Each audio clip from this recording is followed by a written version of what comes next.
Já, alveg hörku sigur á móti Tindastól, öruggur sigur. Fannst þetta einhvern tímann hættu?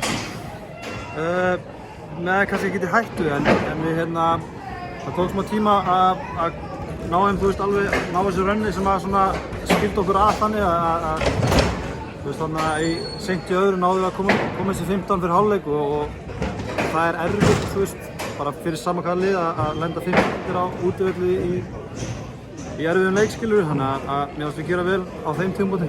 Hvernig var bara að mæta til leiks og sjá þessa stemningu? Bara sturlað, sko. Ég held að, þú veist, áttalega úrslit, ég veit ekki hvort það hafi ekkert verið svona að fólki á fyrsta leik, sko.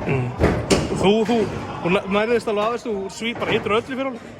Já, bara, þú veist, ákvaða bara að sama hvað myndi gerast, bara mæta tilbúin og halda allt áfram og hætta, þú veist, fókus bara á, þú veist, vellinum, ekki á dómara, ekki á áhorfendur, ekki neitt, þannig að ég vona maður haldi áfram að vera heitur. Það er eitthvað öðruvísi að keppa í Tindastól en önnur leik? Nei, þetta er náttúrulega 4. árið á mér í röða.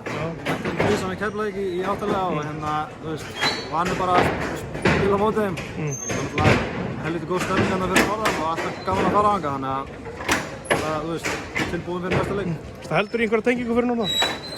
Nei, ég er náttúrulega, ég og Sigmundur Arnar er mjög góð vinnir, við erum náttúrulega bara æskuvinir síðan við bjuggum það saman á, fyrir hvað, 20 árum, þannig að annars bara, þú veist, gaman að koma þangað að spila körfur. Þú veist, í aðdraganda leiksins, eru þið eitthvað að pæla í hvort að Kane verði í banni eða ekki?